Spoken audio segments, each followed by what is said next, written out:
तुमच्या हेल्थची मला काळजी वाटायला लागली म्हणून मी तुमच्यासाठी आता हे सलाड आणि पनीरची रेसिपी घेऊन आलोय, ज्याच्यामध्ये तुम्हाला प्रोटीन्स बघायला मिळतील, फायबर्स बघायला मिळतील, थोडेसे कॅलरीज बघायला मिळतील, जे चांगल्यावाल्या असतील.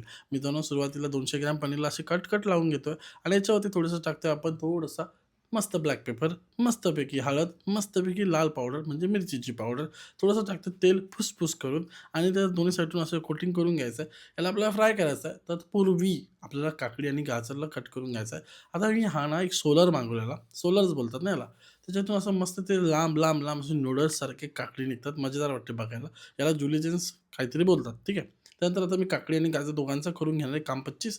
ते घेतलं एका साईडला ठेवलं. याच्यामध्ये थोडी दही टाकायची आहे आपल्याला, थोडा ब्लॅक पेपर पावडर टाकायचा आहे, थोडं चवीनुसार मीठ टाकायचे आहे, थोडी रेड चिली पावडर टाकायची आहे आणि मस्त असं मिक्स करून घ्यायचं. मित्रांनो, हे खायला खूप भारी लागतं.